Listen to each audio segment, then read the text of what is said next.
olùdarí olùdásílẹ̀ Amocas TV lágbára odò ọ̀dà àsọjọ́ tá a bí yàn ọjọ́ tó lágbára yéye ni èní gangan la bí ọláyé. Happy birthday to you kẹ́kẹ́kẹ́kẹ́ Amusu Kasim.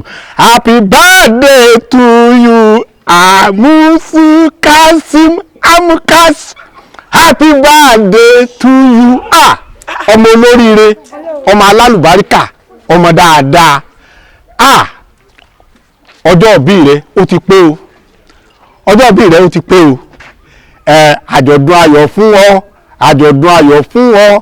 Àjọ̀dún ayọ̀ fún ọ Amocas. Àjọ̀dún ayọ̀ fún ọ ní orúkọ Jésù. Ní agbára Ànábì Muhammad sallallahu alaihi wasallam. Gbogbo ọdún tó bá lò láyé pátá ò ní fojú sunkún, ò ní fara gbààwẹ̀. Ọlọ́run máa dúró tì ọ́ ni. Gẹ́gẹ́ bó ṣe ń dúró tì gbogbo ènìyàn tó ń bá wọn ṣe dáadáa. Torí náà inú wa ń lò, à ń yọ̀, à ń dúpẹ́ ni. Lágbára Ọlọ́run à ní fojú sunkún ẹ o. Amocas, happy birthday to you. Wàá ju bàbá tó gbé ẹ lọ.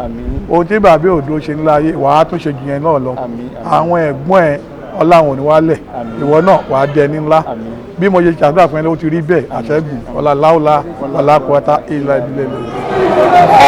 Amocas TV, I wish you everlasting joy.